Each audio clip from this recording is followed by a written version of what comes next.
अस्सलामुअलैकुम। आप देख रहे हैं डेली प्यारा पाकिस्तान और मैं हूं आपका होस्ट शौकत मकी। खबर शामिल करते हैं लियाकतपुर से। हल्का NA 169 से जमात इस्लामी के नामजद उम्मीदवारान ने इलेक्शन लड़ने का ऐलान कर दिया है। सूबाई असम्बली के 2 और कौमी असम्बली का 1 उम्मीदवार इस मरतबा लियाकतपुर की सरजमीन से मैदान में उतरेगा। हल्का PP 255 से मलिक कलीमुल्लाह भुट्टो और हल्का PP 257 से उसामा फारूक चौधरी उम्मीदवार होंगे। NA 169 से उम्मीदवार बराए कौमी असम्बली काजी मोहम्मद समी ने प्रेस कॉन्फ्रेंस करते हुए कहा कि जमात इस्लामी मुल्क में हकीकी फलाही जमहूरी हुक्मरानी करने की सलाहियत रखती है।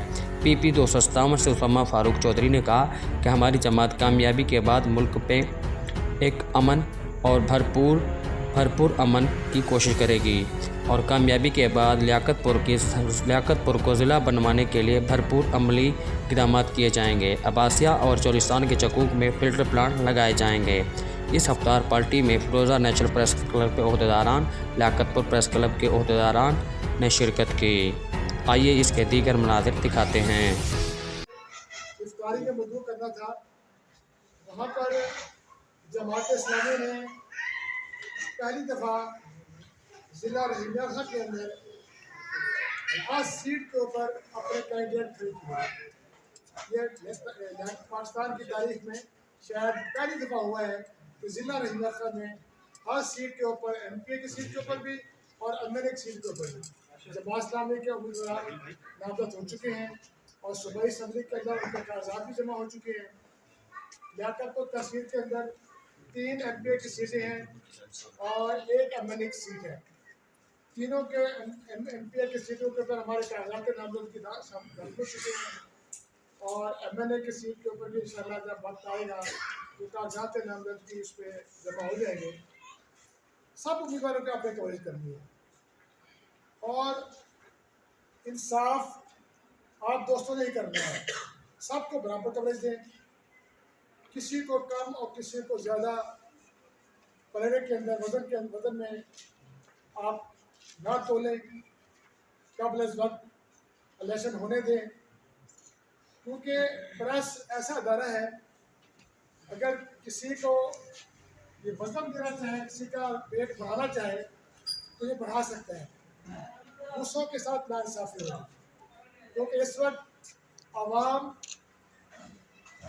जो जमातें बसरे इख्तियार रह चुकी हैं बारे में फैसला कर सकती है, उसको नंबर 1 पार्टी वहाँ पे कर सकती है, जितवा सकती है। तो क्यों ना हम एक ऐसी जमात के साथ दें जिसके पास दयानतदार क़यादत है, जिसके पास बिकने वाले लोग नहीं हैं, तालीम याफ्ता लोग हैं, जो पाकिस्तान में हकीकी तौर के ऊपर एक जमहूरी पार्टी है। ये कैफियत हो चुकी है कि इंसाफ नाम की कोई चीज़ इस मुल्क में नहीं है। हर इदारा तबाह हो चुका है, आइन की धज्जियाँ उड़ाई जा रही हैं, अदालतों के फैसलों की परवाह नहीं की जा रही, मुआशी सिस्टम तबाह हो चुका है, ज़राअत का शोबा तबाह हो चुका है, किसानों का इस्तेहसाल किया जा रहा है। वो जो सबसे ज़्यादा मसाइल है वो नहरी पानी का मसला है। ज़ेरे ज़मीन पानी, ट्यूबवेल्स का पानी दुरुस्त नहीं है, लेकिन मजबूरी के अंदर इस हलके के अवाम ने, किसानों ने ट्यूबवेल्स लगाए हुए हैं और हमारे जो मुंतखब नुमाइंदे वक्तन फ़वक्तन गुज़रे हैं उन्होंने इस जानिब तवज्जो नहीं दी। फ़िरोज़ा हाई स्कूल कि जो रियासत बहावलपुर के क़याम के वक्त भी मौजूद था और फ़िरोज़ा 1957 के अंदर मेरे वालिद साहब ने फ़िरोज़ा हाई स्कूल से मैट्रिक किया था और आज वहाँ पर इंटर तक की तालीम दी जा रही है। असातिज़ा पूरे नहीं हैं कि 70 साल गुजरने के बावजूद किसी को ये ख्याल नहीं आया एक ऐसा इलाका कि जिसको पूरा चोलिस्तान लगता है कि नवाब साहब के दौर के अंदर भी जहाँ हाई स्कूल मौजूद था, जब दीगर इलाकों के अंदर तालीमी सहूलियात मुयस्सर नहीं थी, 1 यूनिट के क़याम के वक्त भी फ़िरोज़ा हाई स्कूल वफाक के अंदर मौजूद था, लेकिन आज तक वहाँ डिग्री कॉलेज नहीं बनाया गया। लड़कियों का कॉलेज मौजूद है फिरोज़ा में, लेकिन असातिज़ा मौजूद नहीं हैं। गुज़िश्ता साल जो बच्चियाँ साइंस रखना चाहती थी उनको एडमिशन इस बुनियाद पर नहीं दिया गया कि हमारे पास साइंस के टीचर्स नहीं हैं। अगर हम आपको एडमिशन दें तो आप हमें ये बात की यकीन दहानी कराएं कि आप एकेडमी में पढ़ेंगे। ये चीज़ सोचने की है इन हुक्मरानों के, इन अवामी नुमाइंदों के, कि इस महंगाई के दौर के अंदर किस तरह बच्चियों को दूर दराज पढ़ाने के लिए भेजा जाए। होना तो ये चाहिए था कि जो आज से 20 साल कबल हाई स्कूल थे बच्चियों के, वहाँ पर आज इंटर की तालीम दी जाती। जो 10 से 15 साल कबल इंटर के तालीमी इदारे थे वहाँ पर डिग्री क्लासेस का इनेकाद किया जाता। लेकिन गुज़िश्ता खासकर ये गुज़िश्ता 4 साल, उससे कबल के 3 साल सरकारी मुलाजमतें नहीं मिली। बहुत से असातिज़ा रिटायर्ड हुए हैं। प्राइमरी स्कूल्स के अंदर बेतहाशा वैकेंसीज खाली हैं। गुज़िश्ता दौर के अंदर आफ्टरनून स्कूल्स के नाम पर आवाम को बेवकूफ़ बना दिया गया। पढ़े लिखे नौजवानों से दरख्वास्तें वसूल करके उनको शाम की शिफ्टों में और सुबह में कॉन्ट्रैक्ट की बुनियाद के ऊपर 500 रुपये दिहाड़ी के ऊपर, कि आम बंदा भी 700-800 मजदूर दिहाड़ी लेता है, लेकिन टीचर को 500 रुपये दिहाड़ी पे भर्ती किया गया और उसके बाद उसके संडे भी काट लिए गए कि उनकी भी उसको तनख्वाह नहीं दी गई। तो ये जुल्म है कि जो चोलिस्तान के इस इलाके के साथ हो रहा है। जमात इस्लामी को मौका दें।